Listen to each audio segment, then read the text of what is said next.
امام حسین رضی اللہ تعالیٰ عنہ کے قاتلوں کا عبرتناک انجام۔ کربلا کے بعد کے حالات۔ بسم اللہ الرحمن الرحیم۔ السلام علیکم معزز دوستو، تاریخ کے پنوں پر جب بھی کسی ظالم کا نام لکھا گیا، اس کے ساتھ ہی اس کے زوال کی لرزہ خیز داستان بھی شروع ہو گئی۔ اقتدار کے ایوان، لشکروں کی کثرت اور تلواروں کی چمک وقتی ہوتی ہے، لیکن جب مقافات عمل کا کوڑا برستا ہے تو تاریخ کے سب سے ہولناک جاور بھی بھیگی بلی بن جاتے ہیں۔ ان کا غرور خاک میں مل جاتا ہے اور وہ اپنے ہی سائے سے خوف کھانے لگتے ہیں۔ 61 ہجری کربلا کی تپتی ہوئی ریت پر جب نواسہ رسول حضرت امام حسین رضی اللہ تعالیٰ عنہ اور ان کے جان نثاروں کا خون بہایا گیا تو تخت دمشق اور کوفہ کے دارالامارہ میں بیٹھے ظالم فتح کے نشے میں چور تھے۔ وہ سمجھ رہے تھے کہ انہوں نے حق کی آواز کو دبا دیا ہے، لیکن یہ ان کی سب سے بڑی بھول تھی۔ وہ یہ نہیں جانتے تھے کہ مظلوم کا بہتا ہوا خون دراصل ان کی اپنی سلطنت کی جڑیں کاٹ رہا تھا۔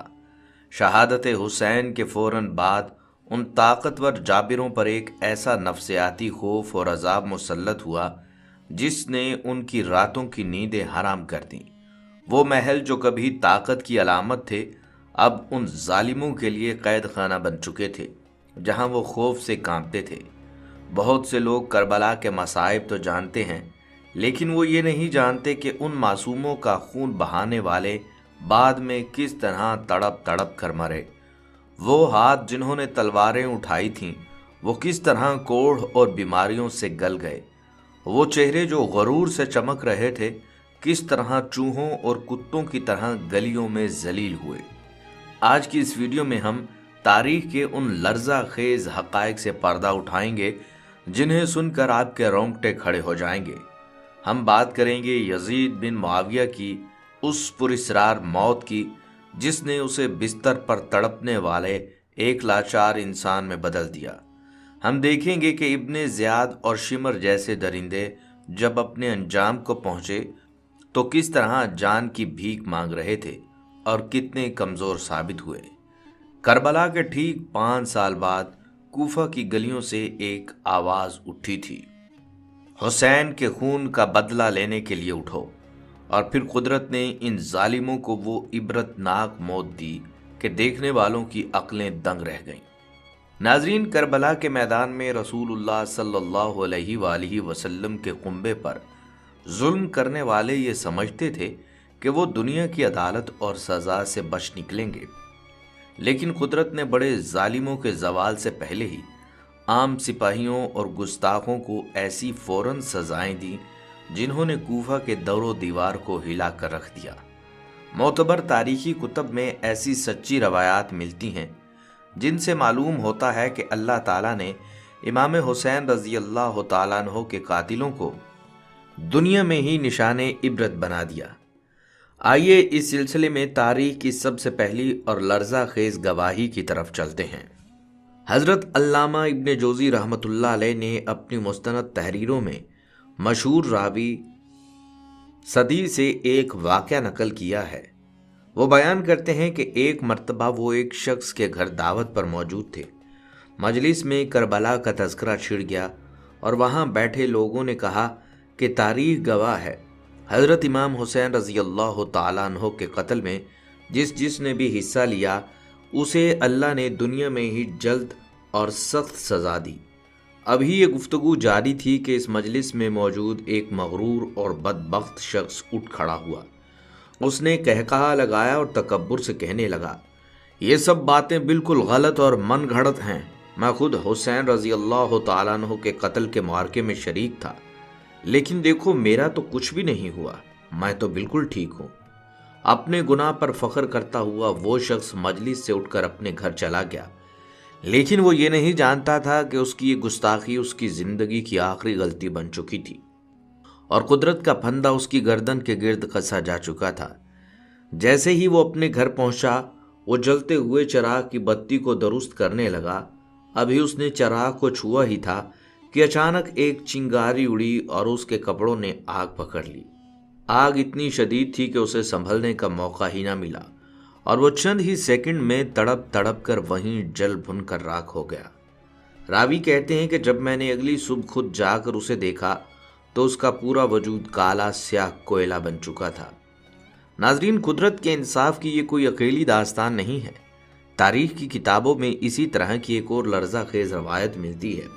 ایک مرتبہ کچھ لوگ آپس میں بیٹھ کر یہی گفتگو کر رہے تھے کہ انہوں نے دشمنان حسین میں کوئی ایسا شخص نہیں دیکھا جو اس دنیا میں کسی بڑی مصیبت یا عذاب میں مبتلا ہوئے بغیر مرا ہو۔ اس مجلس میں ایک بوڑھا شخص بیٹھا تھا جس کے دل پر مہر لگ چکی تھی۔ اس نے مجمع کو چیلنج کرتے ہوئے کہا، میں بھی حسین بن علی کے قتل میں شریک تھا، لیکن مجھ پر تو ابھی تک کوئی مصیبت نازل نہیں ہوئی۔ تمہارا یہ دعویٰ جھوٹا ہے۔ ابھی اس بدبخت کے یہ الفاظ اس کی زبان پر ہی تھے کہ وہ چراغ کے فتیلے کو ٹھیک کرنے کے لیے اپنی جگہ سے اٹھا۔ اچانک چراغ کا ایک شعلہ لپکا اور اس نے بوڑھے کو اپنی لپیٹ میں لے لیا۔ آگ اتنی ہولناک تھی کہ وہ درد سے اچھلتا کودتا ہوا باہر بھاگا اور چیخنے لگا، میں جل گیا، مجھے بچاؤ۔ اس کے پورے جسم پر آگ کی سوزش اور تڑپ اس درجہ بڑھی کہ اس نے تپش سے جان چھڑانے کے لیے اپنے آپ کو پاس موجود دریا میں ڈال دیا۔ ہونا تو یہ چاہیے تھا کہ پانی میں جا کر آگ بجھ جاتی، مگر یہ آگ دنیا کی معمولی آگ نہیں تھی، یہ تو قہر الہی نے بھڑکائی تھی، اور دریا کا پانی اس آگ کو کیا ٹھنڈا کرتا۔ وہ پانی تو اس کے لیے مٹی کے تیل کا کام کر گیا، اور وہ دریا کے اندر اسی طرح جلتا رہا یہاں تک کہ اس کا وجود جل کر جہنم کا ایندھن بن گیا۔ قدرت نے دنیا کو دکھا دیا کہ جو پانی نواسہ رسول صلی اللہ علیہ وآلہ وسلم اور ان کے پیاسے بچوں پر بند کیا گیا تھا، وہی پانی ان کے قاتلوں کو بخشش اور سکون کی ایک بوند دینے کو بھی تیار نہ تھا۔ ناظرین، قدرت کا انتقام صرف آگ کے ان شعلوں تک محدود نہیں رہا، بلکہ کچھ ظالموں کو اللہ تعالیٰ نے ایسی باطنی اور ظاہری سزا دی کہ ان کا جیتا جاگتا وجود دنیا کے لیے تماشا بن گیا۔ تاریخ کی معتبر روایات میں ایک اور لرزہ خیز واقعہ ملتا ہے جو عبید اللہ ابن زیاد کے لشکریوں میں سے ایک شخص کا ہے۔ یہ شخص اپنے حسن و جمال اور خوبصورتی کے اعتبار سے پورے علاقے میں بہت زیادہ شہرت رکھتا تھا۔ اس کا چہرہ 14ویں کے چاند کی طرح چمکتا تھا، لیکن کربلا کے جرم نے اس کے حسن کو ہمیشہ کے لیے چھین لیا۔ واقعہ کربلا کے کچھ عرصے بعد جب لوگوں نے اس شخص کو دیکھا تو ان کی آنکھیں کھلی کی کھلی رہ گئیں۔ وہ شخص جو کبھی اپنی خوبصورتی کے لیے جانا جاتا تھا، اب اس کا چہرہ اس قدر سیاہ اور ہولناک ہو چکا تھا جیسے اسے کوئلے کی کالک میں ڈبو دیا گیا ہو۔ جب اس کے جاننے والوں نے اس کی یہ حالت دیکھی تو حیرت اور سہمے ہوئے لہجے میں پوچھا، تو بڑا خوب رو اور صاحب حسن و جمال تھا، تیرے چہرے پر تو ہر وقت نور رہتا تھا، آخر ایسا کیا ہوا کہ تیرے اس چہرے پر سیاہی اور کالک نے ڈیرا جما لیا ہے؟ اس شخص نے روتے اور کانپتے ہوئے اپنے اس ہولناک انجام کا اعتراف کیا، جسے سن کر وہاں لوگوں کے دل دہل گئے۔ اس نے کہا، جس بدبخت روز میں نے میدان کربلا میں امام علی مقام حضرت امام حسین رضی اللہ تعالیٰ عنہ کے سر مبارک کو اپنے گھوڑے کے فتراک یعنی زین کے پیچھے لٹکایا تھا، اسی دن سے مجھ پر ایک غیبی عذاب مسلط ہو چکا ہے۔ روزانہ رات کو 2 ہیبت ناک آدمی آتے ہیں، وہ مجھے دونوں بازوؤں سے جکڑتے ہیں اور گھسیٹتے ہوئے ایک دہکتی ہوئی آگ کے پاس لے جاتے ہیں، پھر وہ مجھے اس آگ پر الٹا لٹکا دیتے ہیں جس کی تپش اور دھوئیں سے میرا چہرہ جلتا رہتا ہے، اور پھر وہ مجھے نیچے اتار لاتے ہیں۔ اس دن سے میرا چہرہ سیاہ ہو چکا ہے اور میری زندگی تباہ ہو چکی ہے۔ ناظرین، وہ گستاخ شخص روزانہ دنیا ہی میں جہنم کی اس آگ کا عذاب بھگتتا رہا، اس کا چہرہ عبرت کی علامت بنا رہا، یہاں تک کہ وہ اسی ہولناک عذاب میں تڑپتے تڑپتے اس دنیا سے رخصت ہوا اور راہی جہنم ہو گیا۔ ناظرین، کائنات کے سردار حضرت محمد صلی اللہ علیہ وآلہ وسلم کے پیارے نواسے کا خون بہانے والوں پر جہاں دنیا کے ظاہری عذاب نازل ہوئے، وہاں قدرت نے انہیں غیبی اور باطنی طریقوں سے بھی ذلیل و خوار کیا۔ مشہور مورخ واقدی سے منقول ایک لرزہ خیز روایت تاریخ کے صفحات پر محفوظ ہے جو خواب کی حالت میں ملنے والی ایک ایسی سزا کا تذکرہ کرتی ہے جسے سن کر روح کانپ اٹھتی ہے۔ روایت ہے کہ مقتل حسین کے حاضرین اور تماشائیوں میں ایک بوڑھا اچانک بالکل نابینا یعنی اندھا ہو گیا تھا۔ اس کی بینائی اس طرح اچانک چلی گئی کہ لوگ حیران رہ گئے۔ جب اس کے قریبی لوگوں نے اس کے نابینا ہونے کا سبب پوچھا تو اس نے روتے ہوئے ایک سچا اور ہولناک خواب بیان کیا جس نے سننے والوں کے رونگٹے کھڑے کر دیے۔ اس بوڑھے شخص نے کانپتی ہوئی آواز میں بتایا، میں نے خواب میں دیکھا کہ کائنات کے مربی جناب رسالت محمد صلی اللہ علیہ وآلہ وسلم تشریف فرما ہے۔ آپ صلی اللہ علیہ وآلہ وسلم نے جلال کے عالم میں اپنے بازو تک آستین مبارک چڑھائی ہوئی تھی، اور آپ صلی اللہ علیہ وآلہ وسلم کے دستے مبارک میں ایک ننگی تلوار چمک رہی تھی۔ حضور صلی اللہ علیہ وآلہ وسلم کے روبرو زمین پر ایک فرش بچھایا گیا تھا۔ یہ کوئی عام فرش نہیں تھا، بلکہ یہ فرش کربلا کے 10 ایسے ظالم قاتلوں کو ذبح کر کے ان کے کٹے ہوئے سروں کے اوپر بچھایا گیا جنہوں نے امام حسین پر ظلم کیا تھا۔ وہ بوڑھا مزید کہنے لگا، میں اس ہولناک منظر کو دیکھ کر ابھی کانپ ہی رہا تھا، جو ہی آپ صلی اللہ علیہ وآلہ وسلم کی نظر مجھ پر پڑی تو آپ صلی اللہ علیہ وآلہ وسلم کا چہرہ مبارک جلال سے لال ہو گیا۔ آپ صلی اللہ علیہ وآلہ وسلم نے غصے میں مجھے نفرین کی یعنی مجھ پر لعنت بھیجی، اور اسی وقت ایک غیبی حکم کے تحت میری آنکھوں میں خون آلود سلائی پھیر دی گئی۔ اس سلائی کی تپش اور درد سے میری آنکھیں پھٹ گئیں اور میری بینائی ہمیشہ کے لیے چلی گئی۔ جیسے ہی میری آنکھ کھلی میں اس دنیا کے لیے اندھا ہو چکا تھا۔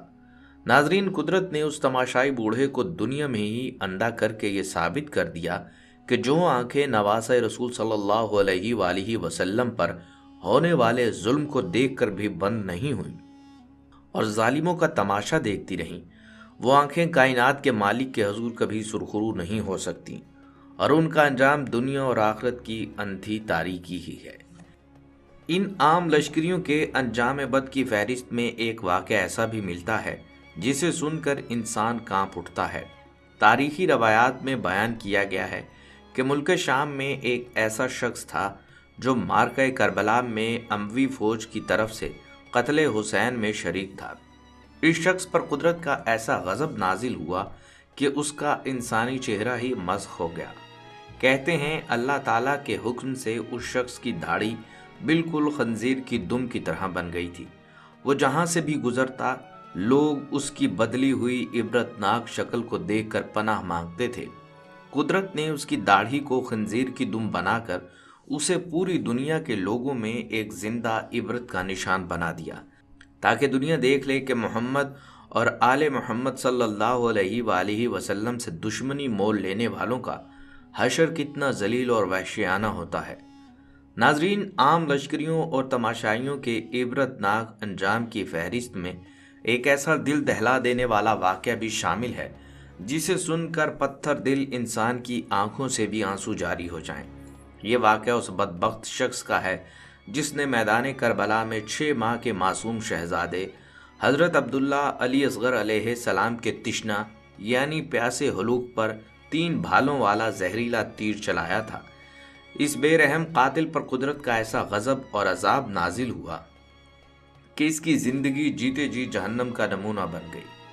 تاریخی روایات کے مطابق معصوم کا خون بہانے کے بعد یہ شخص ایک ایسے عجیب اور ہولناک مرض میں مبتلا ہو گیا جس کی میڈیکل سائنس میں کوئی مثال نہیں ملتی۔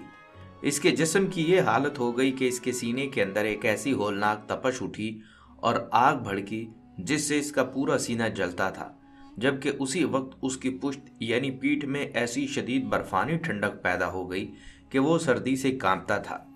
اس عذاب کی شدت کا عالم یہ تھا کہ حکیموں اور تیمارداروں نے ہر ممکن کوشش کر کے دیکھی اس کے سینے کی آگ کو بجھانے کے لیے۔ اس کے سامنے دن رات بڑے بڑے پنکھے جھلے جاتے، جبکہ اس کی پشت کی ٹھنڈک کو دور کرنے کے لیے پیٹھ کے پیچھے ہر وقت تیز آگ روشن رکھی جاتی، لیکن اس کے باوجود وہ بدبخت درد اور کرب سے واویلا کرتا، چیختا چلاتا۔ نہ تو پنکھے جھلنے سے اس کے سینے کی اندرونی آتش سرد ہوتی اور نہ ہی پیٹھ کے پیچھے لگی آگ سے اس کی پشت کی ٹھنڈک کو آفاقہ ہوتا۔ ناظرین، اس کے ساتھ ساتھ اس پر پیاس کا ایسا عذاب مسلط کیا کہ تڑپتے دیکھ کر لوگ کانپ اٹھتے۔ پیاس کی شدت اس درجہ بڑھ گئی تھی کہ وہ ایک ہی وقت میں پانی کے بڑے بڑے مٹکوں کے مٹکے پی جاتا، لیکن اس کی پیاس بجھنے کا نام نہیں لیتی تھی۔ مٹکا خالی کرنے کے بعد بھی اس کے حلق سے صرف ایک ہی چیخ نکلتی تھی، العطش، یعنی میں پیاسا ہوں، مجھے پانی دو۔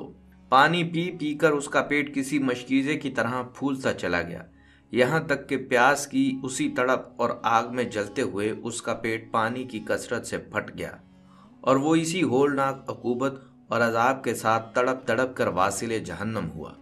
قدرت نے دنیا کو دکھا دیا کہ جس نے خانوادہ رسول حضرت محمد مصطفیٰ صلی اللہ علیہ وآلہ وسلم کے 6 ماہ کے معصوم بچے کو پانی کی ایک بوند کے بدلے تیر مارا تھا، کائنات کا مالک اسے پانی کے سمندر پلا کر بھی پیاسا ہی مارتا ہے۔ ناظرین، عام سپاہیوں اور لشکریوں کے ان لرزہ خیز انجام کے بعد اب ہم تاریخ کے ان بڑے اور مرکزی مجرمین کی طرف بڑھتے ہیں جنہوں نے اقتدار اور لالچ کی خاطر کربلا میں ظلم کا بازار گرم کیا۔ اس فہرست میں سب سے بڑا اور پہلا نام ہے عمر بن سعد کا، جو کربلا میں یزیدی فوج کا اعلیٰ سپہ سالار یعنی مین کمانڈر تھا۔ یہ وہ شخص تھا جسے ابن زیاد نے رے یعنی موجودہ تہران کی حکومت اور شاہی گورنری کا لالچ دیا تھا۔ اسی حکومت کی لالچ میں عمر بن سعد نے اپنے ایمان کا سودا کیا اور نواسہ رسول صلی اللہ علیہ وآلہ وسلم کے خلاف فوج کی کمان سنبھالی۔ لیکن تاریخ گواہ ہے کہ کربلا کے بعد عمر بن سعد کو اس رے یعنی شہر کی حکومت تو دور کی بات، دنیا کا سکون بھی نصیب نہ ہوا، اور وہ اپنی ہی لالچ کی آگ میں زندگی بھر جلتا رہا۔ واقعہ کربلا کے ٹھیک 5 سال بعد جب کوفہ میں جناب مختار ثقفی کا انقلاب آیا تو عمر بن سعد خوف کے مارے اپنے ہی گھر میں قید ہو کر رہ گیا۔ اگرچہ اس نے عارضی طور پر مختار ثقفی سے امان نامہ حاصل کر لیا تھا، لیکن امام حسین کا خون کبھی رائیگاں نہیں جا سکتا تھا۔ مختار ثقفی کی عدالت نے فیصلہ کیا کہ جس نے کربلا میں رسول کے خاندان کو بے دردی سے ذبح کرنے کا حکم دیا وہ امان کا مستحق نہیں ہو سکتا۔ چنانچہ مختار ثقفی نے اپنے ایک نڈر اور وفادار ساتھی ابو عمرہ کو عمر بن سعد کے گھر کی طرف روانہ کیا۔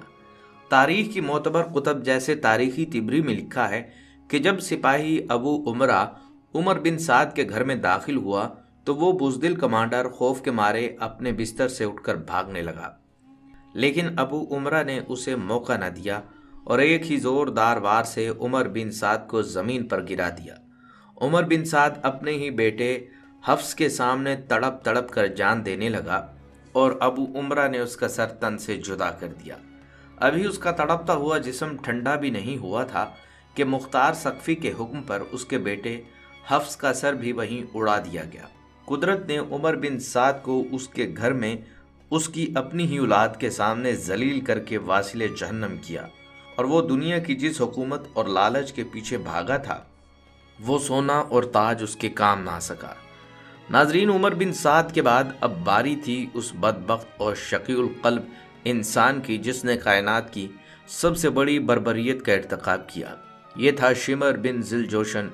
یہ وہ ملعون تھا جس نے کربلا کی تپتی ریت پر پیاس کی شدت سے نڈھال نواسہ رسول حضرت امام حسین رضی اللہ تعالیٰ عنہ کے سینے پر بیٹھ کر سجدے کی حالت میں آپ علیہ السلام کا سر اقدس تن سے جدا کرنے کی ناپاک جسارت کی تھی۔ یہ وہ ظالم تھا جس نے معصوم بچوں کے خیموں کو آگ لگائی، لیکن قدرت اس کے اس ہولناک گناہ کو کیسے معاف کرتی؟ اس لیے قدرت نے ایسی کتے کی موت لکھی کہ تاریخ کانپ اٹھی۔ جب کوفہ میں جناب مختار ثقفی کا اقتدار قائم ہوا تو انہوں نے قاتلان حسین کے گرد گھیرا تنگ کیا تو شمر خوف کے مارے پاگل ہو گیا۔ وہ جانتا تھا اگر وہ پکڑا گیا تو اس کا بچنا ناممکن ہے۔ چنانچہ وہ رات کے اندھیرے میں بھیس بدل کر کوفہ سے بھاگا اور بصرہ اور شام کے دیہاتوں کی طرف نکل گیا۔ وہ ایک جگہ سے دوسری جگہ کتوں کی طرح در بدر چھپتا پھر رہا تھا، لیکن قدرت کا پھندا اس کی طرف تیزی سے بڑھ رہا تھا۔ مختار ثقفی کے سراغ رساں اور نڈر سپاہی اس کے پیچھے لگے ہوئے تھے۔ آخر کار سن 66 ہجری میں کوفہ سے کلتانیہ نامی ایک چھوٹے سے گاؤں کے قریب مختار کے سپاہیوں نے شمر کو ایک ویران جگہ پر گھیر لیا۔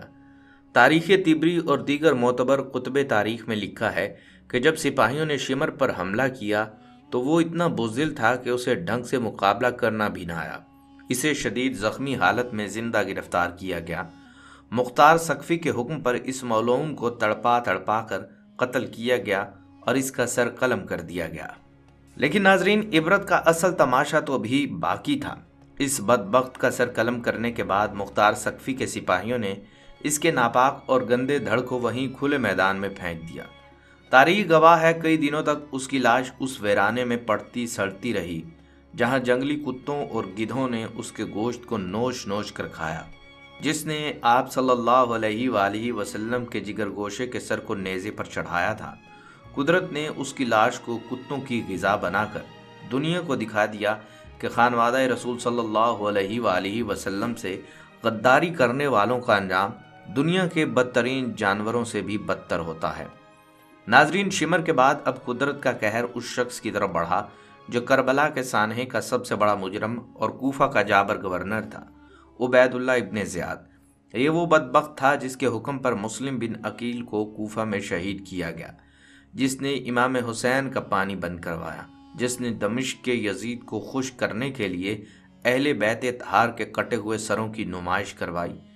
یہ مغرور ظالم سمجھتا تھا کہ اموی سلطنت کی طاقت اسے بچا لے گی، لیکن قدرت نے اس کے لیے وہ دن چنا جو دنیا کی تاریخ کا سب سے بڑا مکافات عمل بن گیا۔ واقع کربلا کے ٹھیک 6 سال بعد یعنی 67 ہجری میں موصل کے قریب دریائے خازر کے کنارے ایک تاریخی اور فیصلہ کن معرکہ سجا جسے جنگ خازر کہا جاتا ہے۔ ایک طرف اموی حکومت کی 70,000 سے زائد فوج تھی جس کی کمانڈ خود عبید اللہ ابن زیاد کر رہا تھا، اور دوسری طرف جناب مختار سقفی کے مایہ ناز سپہ سالار ابراہیم بن مالک اشتر اپنے چند ہزار جانثاروں کے ساتھ موجود تھے۔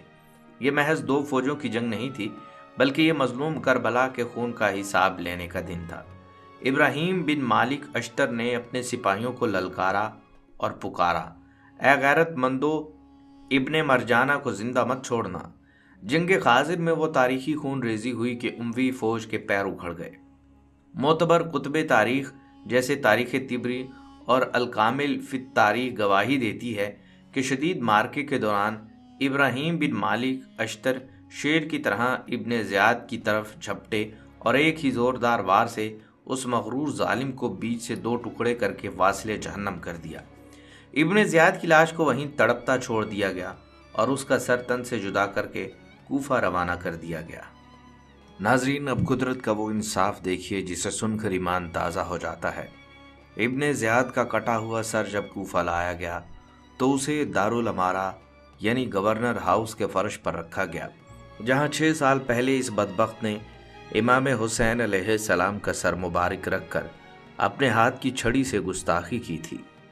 مشہور محدث امام ترمذی اور دیگر مورخین لکھتے ہیں کہ جب مجمع اس سر کو دیکھ رہا تھا تو اچانک کہیں سے ایک بڑا اور انتہائی ہولناک غیبی سانپ نمودار ہوا۔ لوگ خوف سے پیچھے ہٹ گئے اور سانپ سیدھا ابن زیاد کے کٹے ہوئے سر کے پاس گیا، اس کے منہ اور ناک کے نتنوں سے اندر داخل ہوا اور کچھ دیر بعد کانوں سے نکل گیا۔ یہ عمل 3 بار ہوا، یہاں تک کہ وہ بدبودار اور مسخ ہو گیا۔ قدرت نے رہتی دنیا تک کے مسلمانوں کو دکھایا کہ جو منہ نواسہ رسول کی شان میں گستاخی کرتا ہے اس کا حشر دنیا میں ہی جہنم کے سانپ بنتے ہیں۔ ناظرین، ابن زیاد کے اس بھیانک خاتمے کے بعد اب باری تھی اس پورے ظلم کے ماسٹر مائنڈ اور مرکزی مجرم کی، یعنی یزید کی، جس نے رسول پاک صلی اللہ علیہ وآلہ وسلم کے کنبے پر ظلم کی کھلی اجازت دی تھی۔ میدان کربلا کے بعد یزید 3 سال اور 6 ماہ ہی مزید زندہ رہ سکا اور 14 ربیع الاول 64 ہجری کو ملک شام کی سرزمین پر صرف 39 سال کی عمر میں ایک ایسی موت مرا جو تاریخ کا سب سے بڑا عبرت کا نشان بن گئی۔ اس کی موت کے متعلق تاریخی کتب میں 3 طرح کی روایات ملتی ہیں۔ اس کی موت کے بارے میں پہلی روایت ایک انتقام پر مبنی ہے۔ تاریخ کی کتابوں میں لکھا ہے کہ یزید ایک رومی نسل کی لڑکی پر فدا ہو گیا۔ اس لڑکی کو حاصل کرنے کے جنون میں یزید نے اس کے پورے خاندان کو بے دردی سے قتل کروا دیا، لیکن اس کے باوجود وہ اسے حاصل نہ کر سکا۔ ایک دن وہ لڑکی خود یزید کے محل میں آئی اور اس کے سامنے کھڑی ہو کر غصے سے پکاری، میں اپنی جان دے دوں گی لیکن تیرے جیسے قاتل درندے کی محبت میں کبھی گرفتار نہیں ہو سکتی۔ ظالم سے اپنے خاندان کا بدلہ لینے کے لیے اس لڑکی نے ایک ہولناک منصوبہ بنایا۔ اس نے یزید کو رنگرلیاں منانے کے لیے ایک دور دراز ویران جنگل میں اکیلے بلایا۔ اس ویرانے میں پہنچ کر یزید دنیا و مافیا سے بے خبر ہو کر شراب پی پی کر مست ہونے لگا۔ وہ لڑکی نیم اریاں لباس پہن کر اس کے سامنے بیٹھ گئی اور وہ مسلسل شراب پیتا رہا۔ جب لڑکی نے دیکھا کہ یزید شراب کے نشے میں بالکل چور ہو چکا ہے تو وہ اسے بستر پر لے آئی اور پھر مستیاں کرتے کرتے ایک خنجر سے یزید کی گردن کاٹ دی۔ گلا کاٹنے کے بعد وہ لڑکی وہاں سے غائب ہو گئی۔ کئی دن تک اس کی لاش سنسان جنگل میں پڑی سڑتی رہی اور چیلوں اور کووں نے اسے نوچ نوچ کر اس کا برا حال کر دیا۔ جب کئی دنوں بعد یزیدی فوج کو جنگل میں اس کی بدبودار لاش کا علم ہوا تو انہوں نے اسے وہیں گمنامی میں دفنا دیا۔ یزید کی موت کے حوالے سے دوسری روایت کے مطابق سن 64 ہجری میں ایک پراسرار بیماری کے باعث اس کی آنتیں جل کر سکڑ گئیں اور پیاس کی شدت کے باوجود پانی گلے سے نیچے نہ اترنے کی وجہ سے وہ 3 دن مچھلی کی طرح تڑپتا رہا۔ روایت کے مطابق یزید اپنے پالتو بندر کے پیچھے خچر پر سوار تھا کہ جنگل میں گھوڑے سے گر کر اس کا پاؤں رکاب میں پھنس گیا اور پتھر سے ٹکرانے کی وجہ سے اس کا جسم ٹکڑے ٹکڑے ہو گیا۔ اس کی قبر دمشق میں عبرت کا نشان بنی ہوئی ہے۔ ناظرین، واقعہ کربلا کو رونما ہوئے 1386 برس کا عرصہ گزر چکا ہے، مگر آج بھی اس واقعے کا ہر کردار تاریخ پر ثبت ہے۔ سید الشہداء امام علی مقام حضرت امام حسین رضی اللہ تعالیٰ عنہ نے میدان کربلا میں جو بے مثال قربانیاں پیش کی، وہ خود کو بچانے کے لیے نہیں بلکہ اپنے نانا جناب محمد مصطفیٰ صلی اللہ علیہ وآلہ وسلم کے دین کو تا قیامت باقی رکھنے کے لیے دی۔ اتنا عرصہ گزر جانے کے باوجود آج بھی اس واقعے کا تذکرہ نہ صرف باقی ہے بلکہ اس کے ایک ایک کردار پر تواتر سے لکھا اور بولا گیا کہ مسلمان تو مسلمان، غیر مسلم بھی واقعہ کربلا کے ہر پہلو اور ہر کردار سے بخوبی واقف ہیں۔ دنیا کے بڑے بڑے مورخ، فلاسفر اور مفکرین نے امام حسین علیہ السلام کی اس قربانی کے سامنے اپنا سر جھکایا ہے۔ تاریخ نے ثابت کیا حضرت امام حسین رضی اللہ تعالیٰ عنہ حق پر تھے اور یزید حق پر نہ تھا۔